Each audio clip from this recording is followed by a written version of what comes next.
Good afternoon, and thank you again for joining me. My name is Greg Helmick, the Regional Emergency Coordinator for the state of Vermont.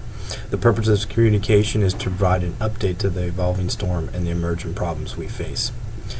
Situational overview. The rain has stopped, but 8 inches of ice has accumulated. During the day, temperatures are reaching up to 34 degrees, and at night, temperatures are as low as 28 degrees. In 1 week, colder temperatures are expected as low as 15 degrees.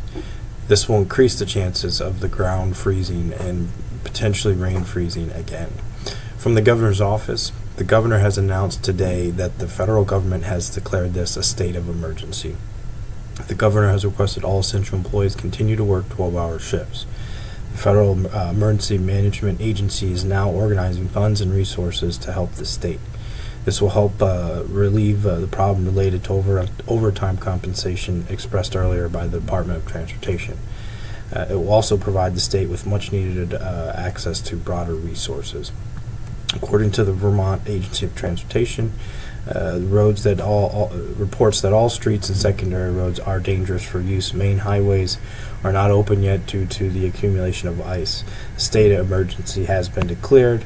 95% of the road network is down in northern Vermont. The Department of Transportation is saying currently that all streets and secondary roads are too dangerous for motorists.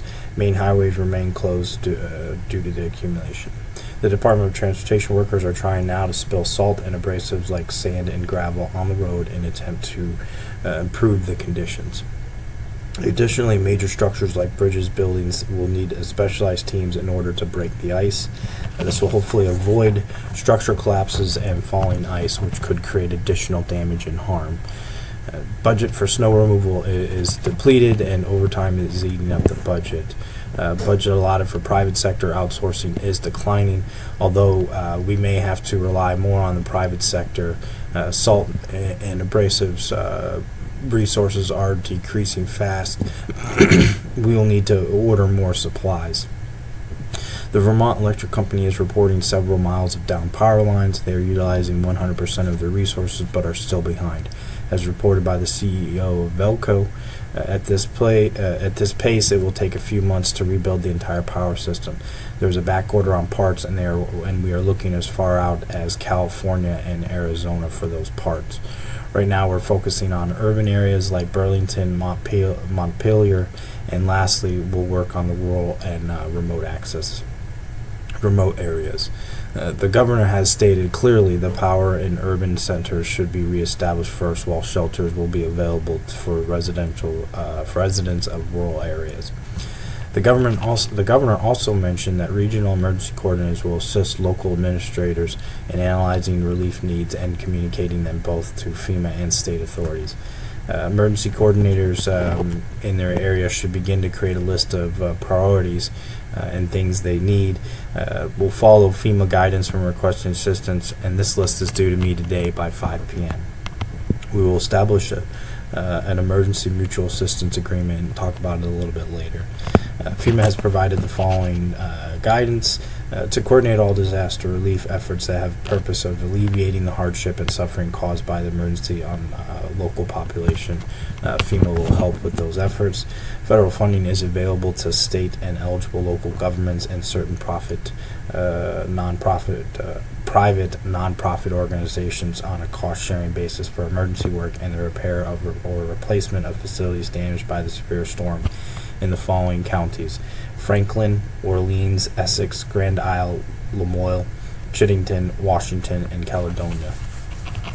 Specifically, FEMA is authorized to identify, mobilize, and provide its discretion and equipment and resources necessary to alleviate the impacts of the emergency.